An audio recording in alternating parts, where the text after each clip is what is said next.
নমস্কার বন্ধুরা, আজ আমি আপনাদের কাঁকড়া মাছের একটা লোভনীয় রেসিপি রান্না করে দেখাবো। তার জন্য এখানে আমি কয়েকটা কাঁকড়া মাছ ভালো করে ধুয়ে বেছে পরিষ্কার করে নিয়েছি। এখন এই মাছের ভিতরে দিয়ে দেব একটু লবণ,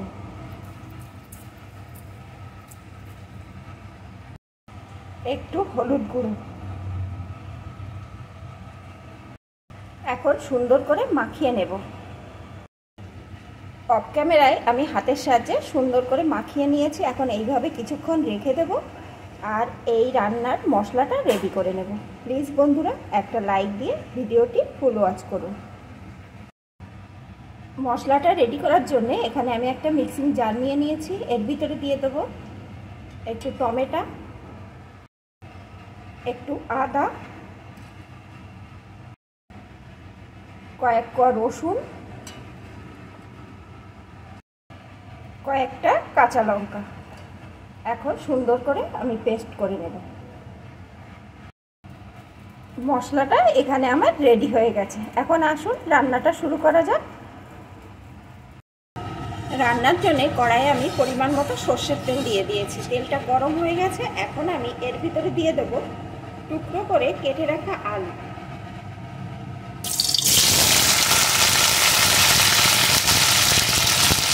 সাথেই দিয়ে দেবো একটু লবণ। এখন আলুগুলো লাল লাল করে ভেজে নেব। আলুগুলো সুন্দর ভাজা হয়ে গেছে। এখন আলুগুলোকে আমি তুলে নেব। ভাজা আলুগুলো আমি তুলে নিয়েছি। এখন লবণ হলুদ মাখানো কাঁকড়াগুলোকে এই তেলের ভিতরে দিয়ে ভেজে নেব।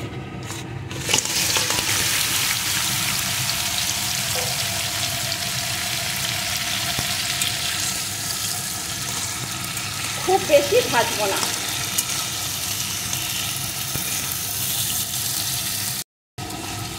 কাঁকড়াগুলো আমি একটু ভেজে নিয়েছি। এখন আমি কাঁকড়াগুলো তুলে নেব।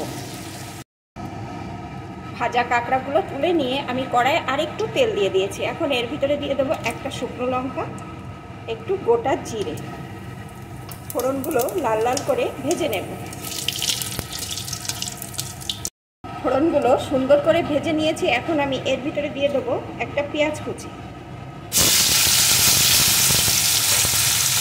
পেঁয়াজ কুচিটা একটু ভেজে নেব।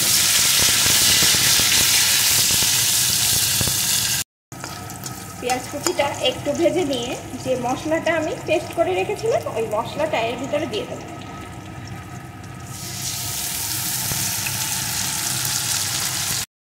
সাথে দিয়ে দেবো একটু লঙ্কা গুঁড়ো, পরিমাণ মতো হলুদ গুঁড়ো, স্বাদ অনুযায়ী লবণ। এখন মশলাটা সুন্দর করে কিছুক্ষণ কষিয়ে নেব। মশলাটা সুন্দর করে এখানে কষিয়ে নিয়েছি। এখন এর ভিতরে আমি ভেজে রাখা কাঁকড়া আর আলুটা দিয়ে দেব।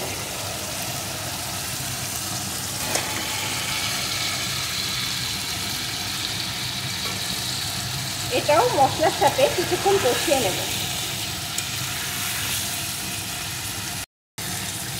কাঁকড়া আলুটাও আমি মশলার সাথে সুন্দর করে কষিয়ে নিয়েছি। এখন এর ভিতরে আমি দিয়ে দেবো পরিমাণ মতো জল। এখানে কিন্তু আমি উষ্ণ গরম জল দিয়ে দিচ্ছি।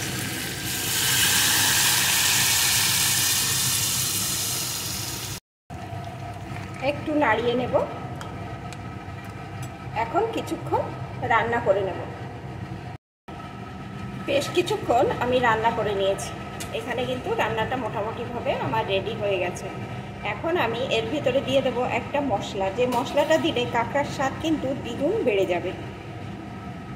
এর ভিতরে দিয়ে দেবো একটা ভাজা মশলা। এখানে আছে গোটা জিরে আর গোটা গরম মশলা।